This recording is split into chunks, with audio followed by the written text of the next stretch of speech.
Salut tout le monde, j'espère que vous allez tous très bien. Aujourd'hui, on va parler de Mourinho au Paris Saint-Germain. Campos voudrait Mourinho. Est-ce que cela est faisable? Est-ce que c'est plutôt une rumeur? Pourquoi il y aurait des aboutissants dans le bon sens au Paris Saint-Germain? Pourquoi ça ne pourrait pas se faire également? On se retrouve bien évidemment après l'intro. Let's go. Okay, let it be known. I'm working hard when I ain't on the phone. This ain't a home, this ain't a phone. Grind never stopping, I'm keeping it cold. Unlocking the door with the holy key. You supposed to be this close to me, and hopefully you understand G.O.D. Maybe this cold enough. Alors avant toute chose, bien évidemment, on s'abonne à la chaîne si ce n'est pas encore déjà fait, le like pour le référencement, le commentaire. D'ailleurs, le commentaire, je vous pose la question tout de suite. Est-ce que vous, d'une part, vous voulez oui de Mourinho au Paris Saint-Germain et est-ce que surtout vous y croyez? Et c'est là où on va en venir parce que est-ce que moi, clairement, je vais faire plusieurs possibilités. Est-ce que je crois à Mourinho au Paris Saint-Germain? D'ailleurs, il y a une rumeur Mourinho et une rumeur Zinedine Zidane qui recommence, etc.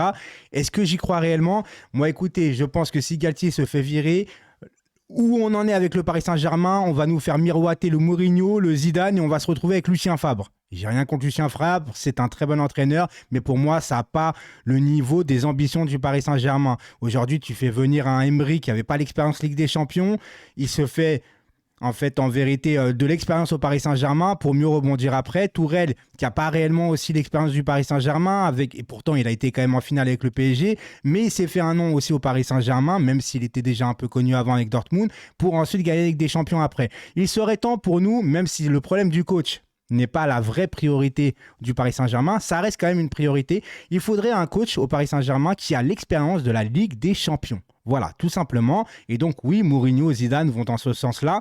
Mourinho, surtout qu'on le connaît pour son leadership, pour le mec qui ne se laisse pas faire, et que s'il y a un joueur, un grand nom qui n'est pas satisfait de lui, en vérité, il va le mettre en tribune. Mais maintenant, est-ce que le Qatar est prêt à faire ces concessions-là? Surtout que nous, au Paris Saint-Germain, ce sont des vitrines. Et le Qatar, on sait très bien qu'ils choisissent surtout des entraîneurs pour pouvoir les contrôler, pour avoir la main mise sur les joueurs à mettre sur le terrain en cas de gros matchs, de mise en avant, etc. Vous connaissez, de toute façon, j'ai même plus besoin d'en parler. Vous savez très bien où on en est aujourd'hui avec ce club. Alors pourquoi aujourd'hui ça changerait? Pourquoi aujourd'hui Mourinho viendrait au Paris Saint-Germain? Alors il y a plusieurs possibilités. Enfin, les dirigeants auraient compris quelque chose, qu'il fallait un grand coach au Paris Saint-Germain et arrêter un peu de surprotéger les joueurs. Chose que je n'y crois pas réellement. Pourquoi Campos arriverait, lui, à faire venir Mourinho? On me dit souvent, parce qu'il est quand même ami avec lui, ils sont portugais tous les deux, nanani, nanana. Mais je ne vois pas le rapport que Mourinho, s'il est jamais venu au Paris Saint-Germain, parce qu'il a déjà eu des offres du PSG. On sait très bien que le PSG a toujours voulu, à un moment donné, Mourinho, le Special One, mais ça n'a jamais abouti. Et pourquoi? Pourquoi aucun grand entraîneur est venu au Paris Saint-Germain à part Ancelotti? C'est parce qu'il savait très bien que ces gros entraîneurs-là ont besoin d'avoir la main mise complète sur l'équipe, d'avoir les responsabilités qu'il leur doit. Qui leur sont dus. Et au Paris Saint-Germain, c'est pas ça. Donc voilà pourquoi aucun entraîneur est venu au Paris Saint-Germain. Maintenant, je me dis peut-être qu'il va y avoir du changement. Si Mourinho vient, je me dis oui, sûrement que tout va changer. Mais je me dis aussi peut-être que Mourinho, il se dit qu'il est peut-être en fin de carrière. Voilà, tout simplement. Et peut-être que le PSG, c'est une espérance c'est un truc inespéré pour lui. Et que s'il vient, il va peut-être être prêt à se dire je vais laisser les dirigeants décider pour moi. Et c'est là où j'ai peur, c'est qu'on va peut-être récupérer un Mourinho qui ne sera plus décisif comme il le voulait. Alors moi, on peut critiquer Mourinho tout ce que vous voulez, ça ne sera pas une vidéo très longue, mais Mourinho, partout où il passe, il gagne. En Europe, en championnat, partout où il passe, il gagne. À part peut-être, il me semble, dans un club, mais sinon partout. Même à la Roma, il a réussi à faire des choses, alors que la Roma, ça faisait longtemps qu'ils n'avaient pas gagné quelque chose, au moins. Alors, certains me disent, ouais, mais tu te rends compte, Seyss aussi, Mourinho, le problème, c'est que la première année, ça va, et la deuxième année, il te laisse un club en ruine. Mais est-ce qu'on n'est pas déjà en ruine, de toute façon? J'ai envie de vous dire, est-ce que ça peut être pire que maintenant? Et ne pas vouloir de Mourinho, alors qu'on a Galtier, ça serait quand même comique, en vérité. Non, parce que moi, ce que j'ai peur, réellement, c'est que la dernière possibilité, c'est qu'on garde Galtier, en fait. Parce que certains me disent, mais non, c'est impossible, Galtier, c'est pas possible, regardez la saison qu'on a fait et tout ça. Tourelle, première saison, quoique avec Manchester au Parc des Princes, il est resté. Alors qu'il y avait un couac, on est d'accord qu'à ce moment-là, tout le monde voulait que ça dégage. Emery, première année, couac, remontada. On est d'accord que tout le monde voulait que ça dégage. Il est resté. Pourquoi Galtier resterait pas, en fait? Apparemment, chaque entraîneur fait 2 ans. Donc, les gars, j'ai envie de vous dire, moi, j'aimerais avoir Mourinho. J'aimerais avoir un vrai coach au Paris Saint-Germain, que ce soit Mourinho, que ce soit Zidane, que ce soit Jürgen Klopp. Un coach de Ligue des Champions, de l'expérience, qui a gagné une Ligue des Champions, qui est là, qui est respecté par ses joueurs. Tu vois, c'est triste d'en arriver là parce qu'aujourd'hui, Galtier, son discours ne passe pas. Aujourd'hui, Galtier va dire à Neymar ou à Messi, il va donner des conseils à Messi, Galtier. Il va donner des conseils à Neymar. C'est pas possible. Il faut un entraîneur qui a de la poigne au Paris Saint-Germain. C'est surtout qu'au Paris Saint-Germain, il n'y a pas que des stars. Il y a des starlettes.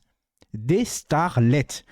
Tourelle, quand il a gagné avec des champions avec Chelsea, je le rappelle encore une fois, il n'y a pas de starlettes. Il n'y a pas de gros joueurs à gérer au niveau des égos. Il avait un collectif à faire. Il a formé un très beau collectif avec des joueurs qui étaient fondus dans le collectif. Il n'y avait pas un joueur au-dessus des autres, etc. Au Paris Saint-Germain, c'est complètement différent. En plus, il y a l'atmosphère, il y a la ville, il y a la marque, il y a le marketing, il y a beaucoup de choses. Il y a les médias qui en font plus que d'habitude par rapport au Paris Saint-Germain. Donc, il faut un entraîneur qui a de la poigne, qui a de l'expérience, qui a de la gueule et surtout qu'on écoute et qu'on ait peur un peu de lui. Et Mourinho remplit toutes ces cases-là qu'on aime ou qu'on n'aime pas. Maintenant, les gars, est-ce que j'y crois réellement? Je vous dis que non. Je vous dis que non. Alors, vous allez me traiter de pessimiste, mais à un moment donné, est-ce que j'ai pas le droit d'être pessimiste avec tout ce qui se passe au club? On me parle en ce moment des recrues au Osimhen ou je sais pas quoi, à 150 patates. 150 patates alors que tu as une enveloppe de 80, d'où tu vas devoir déduire 40 millions pour équitiquer. Campos qui réussit un mercato, il a réussi un mercato dégueulasse. Donc, il n'a pas réussi, tu as compris. Et là, d'un seul coup, il va réussir à te faire venir Osimhen. D'un seul coup, il va réussir à faire venir Mourinho. Alors que le mec, il a une double casquette avec Celta Vigo. On marche sur la tête dans ce club et on fait penser que l'année prochaine, ça y est, c'est fait. Ça y est, là, c'est la bonne. Non, ça ne sera pas la bonne. Et comptez pas sur moi, encore une fois, pour être optimiste dès le début de saison, peu importe le mercato, peu importe le coach qu'on va faire venir, je vais tout me méfier. Si Mourinho, l'année prochaine, vient, je vais attendre de voir si il n'est pas venu parce qu'il se dit que voilà, c'est un dernier contrat inespéré pour lui d'avoir une somme d'argent assez conséquente et il est prêt à se dire, bon, bah, comme c'est la fin, allez, je laisse faire et tant pis, je prends l'argent là où il est.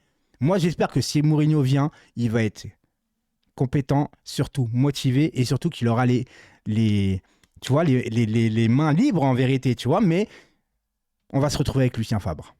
On va se retrouver avec Lucien Favre parce qu'à chaque fois, on nous fait miroiter ceci, cela, un grand coach. Et à chaque fois, bah, c'est un coach... J'ai rien, encore une fois, je le répète contre Lucien Favre parce que certains vont me dire « Ouais, t'es dur, c'est avec Lucien Favre, etc. » Mais les gars, à un moment donné, est-ce qu'on a le droit d'avoir un coach Ligue des Champions? Un coach Ligue des Champions, c'est tout. À un moment donné, il faut appeler faut appeler un chat par un chat, c'est tout. Il nous faut un coach Ligue des Champions avec de l'expérience, de la gueule. Et là, on pourra peut-être se mettre à rêver de quoi que ce soit. Le coach n'est pas la principale